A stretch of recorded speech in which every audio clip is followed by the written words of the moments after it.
የኢትዮጵያ ልጆች የዩቲዩብ ገጽን ሰብስክራይብ ያድርጉ። አስቸጋሪዋ ባቄላ። በአንድ ባቄላ መንደር ውስጥ ሁሉም አይነት ባቄላዎች ይኖራሉ። ሉሊና ቤተሰቦቿ ወደ መንደሩ ከመምጣታቸው በፊት ሁሉም በደስታና በፍቅር ይኖሩ ነበር። ሉሊ አስቸጋሪ ልጅ ናት። ከትንሽ እህቷ ጋር ሁሌም እንደተጣላች ነው። በሆነው ባልሆነው ትጮህባታለች፣ ታስለቅሳታለች። እንደ እህት አታያትም። እናቷ ሁሌም ሊመክሯትና ሊቆጧት ይሞክራሉ። ሉሊ እባክሽ ለእህትሽ ጥሩ ሁኚላት።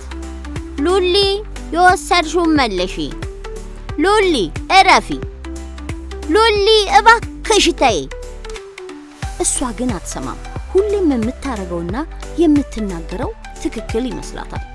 ሉሊ ቤት ብቻ እኮ አይደለም የምትረብሸው፣ ትምህርት ቤት ውስጥም ነው። ክፍል መምህር ሲያስተምር ታወራለች፣ ሌሎቹ ላይ ታሾፋለች፣ ትስቃለች። ሉሊ አትረብሺ። ሉሊ እየተማርን ነው ባክሽን። ሉሊ ጸጥ በይ እስቲ ይሏታል መምህሯና ጓደኞቿ። እሷ ግን በረፍት ሰዓት ሌሎች ባቄላዎች ተመራርጠው ሲጫወቱ እሷን አይመርጧትም። ጨዋታውን ታበላሽባቸዋለች። ይህ ደግሞ ሉሊን ያናድዳታል። አንድ ቀን ምሳ ሰዓት ላይ ሱዚ ከሉሊ ጋር በአንድ ጠረጴዛ ለመብላት ሄደች። ግን ሉሊ ምን እንዳለቻት፣ ሱዚ ምን እንደተባለች አልታወቀም።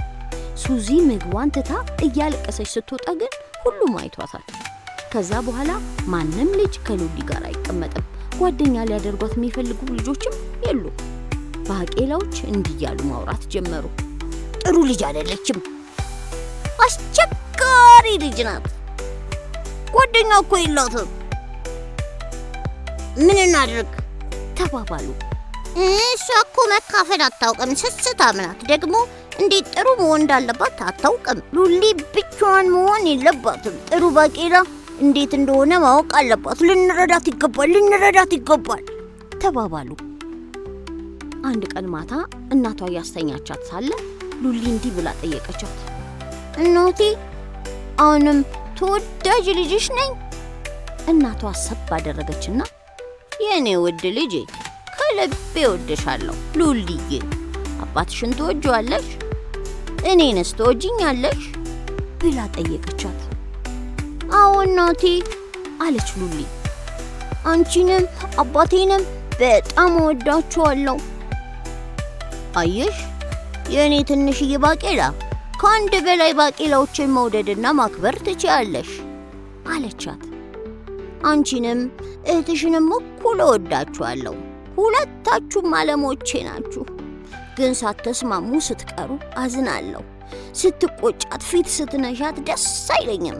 ጥሩ ባልሆነው ባህሪሽ ደስተኛ አይደለሁ አለቻት። እኔ ሁሌ የምመኘው እህትሽን እንደ ምርጥ ጓደኛ እንድታያት፣ እንድትወጃት፣ እንድትንከባከቢያት ነው። ይህ እኔን ከልቤ ደስተኛ ያደርገኛል ሉሊዬ። እሺ እና እህቴን ከኔ በላይ አትወጃትም፣ አታስበልጫትም ማለት ነው አለች ሉሊ በመደነቅ። አይ እንዴት ሆኖ? ሉሊን ስትሰማ በጣም ደስ አላት። የሚቀጥለው ቀን መጫወቻዎቿን ለታናሽ እህቷ ሰጠቻት።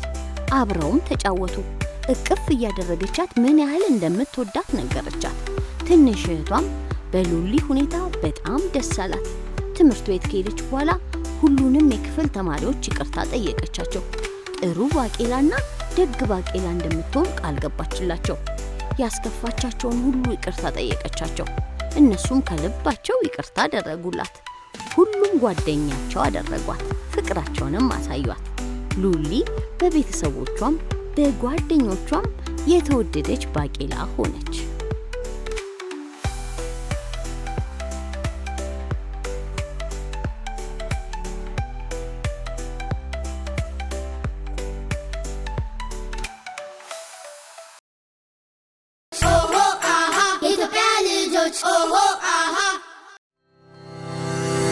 የኢትዮጵያ ልጆች የዩቲዩብ ገጽን ሰብስክራይብ ያድርጉ።